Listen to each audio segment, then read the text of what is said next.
You're on the Bible Forum. I want to talk to you tonight about alligators and Satan. This comes from a LifeSite News article dated March 13th of this year. Reverend Michael P. Orsi. He writes, a Roman Catholic priest and host of Action for Life TV, a weekly cable television series devoted to pro-life issues, writes, some years ago I was having a pleasant cup of java at a local coffee shop in the company of a police officer in my Florida town. Just then he received a radio call about an alligator prowling the grounds of a nearby hospital. Being interested in police procedures and not at all liking alligators, I asked if I could come along to watch how he handled the dangerous beast. When we arrived, we saw clearly that the alligator had been run over by a car. He looks dead, my police officer friend said. Take your nightstick and poke him, I suggested bravely, standing well to the rear. He poked with his club, and nothing happened. The alligator still looked dead. So the officer walked around the other side of the beast and poked him again. And again, nothing. Try one more thing, I offered, screwing up my courage from a distance. Kick his tail. Well, the officer kicked the alligator's tail, and suddenly this frightening creature whipped itself around. It had been injured, but it was still alive. There's a lesson in this little story. Satan's a lot like that alligator. It's easy to assume he's dead, or at least not present. But when you least expect it, you might suddenly find that he's very present, very conscious, and angry as that wounded alligator was. The devil's made a home among the leadership of the Democrat Party for some time now and found it a most hospitable environment. This can be deduced from the fact that every prominent Democrat figure is totally committed to abortion, even partial birth abortion, and post-delivery abortion, which is to say, infanticide. What else but diabolical influence can explain their determination to block even the slightest impingement upon the murder of children? Consider the recently failed effort to require abortion doctors to have hospital affiliations. This measure wouldn't have restricted abortion in the least. Rather, it was solely concerned with the health and safety of women undergoing abortive procedures, which not uncommonly results in ancillary damage to women. Reasonable as this was, the legislation was seen as an intolerable compromise. After the recent primary elections, the Democrat Party seems like an alligator that's been run over.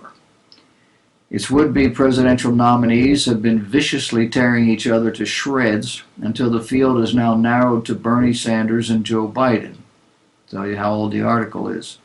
It's now Joe Biden. With two old white guys, a socialist and a longtime ward healer, now competing to carry the standard of a party that presents itself as youthful, innovative, and inclusive, it would be easy to assume the Democrats are near death. But that would be a mistake. Just like Satan, they're tricky. Now, you might object to the comparison there,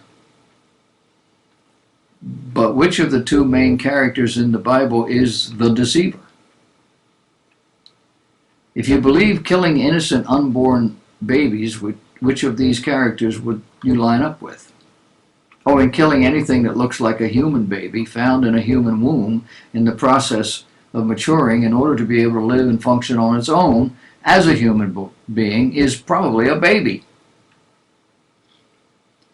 Those of us who care about the pro-life cause can't let ourselves be lulled into complacency, nor can we assume that whoever emerges from the Democrat convention as the ultimate nominee is guaranteed to be run over by Donald Trump.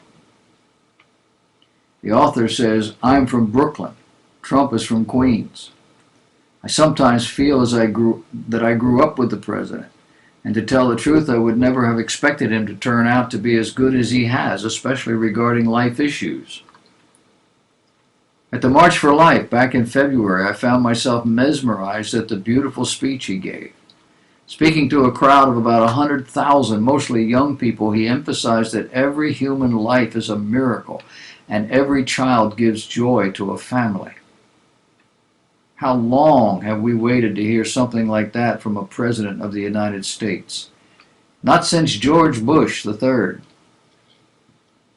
Before that, you'd have to go back before John Kennedy. That would be in the 1950s, for those of you educated in our so-called public schools. As it's often been said, the Lord moves in mysterious ways, and he picks people we wouldn't expect him to pick to do his work. Nevertheless, there are absolutely no certainties in the world of politics. A party that has struggled relentlessly to destroy the Trump presidency, even to concocting absurd plots and international conspiracies in order to fabricate a case for impeachment, will try anything to make an election advance its agenda, whether legally or otherwise. And how fast could things turn if either Bernie Sanders or Joe Biden becomes president? The answer is as fast as that alligator turned on the police officer.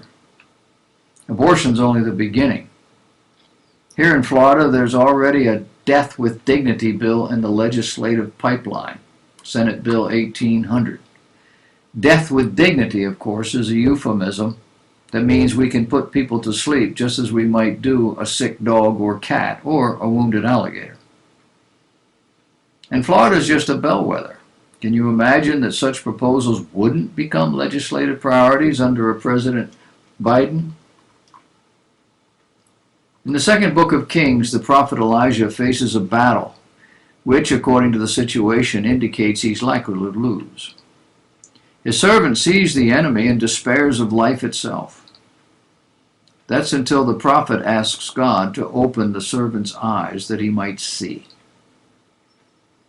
And what did he see? He saw that the mountain was full of horses and chariots of fire surrounding Elisha. 1 Kings chapter 6. The author says, pray for those flaming chariots and get ready for a fight. There's an election ahead, and its outcome is by no means certain. That alligator ain't dead yet. Words to live by.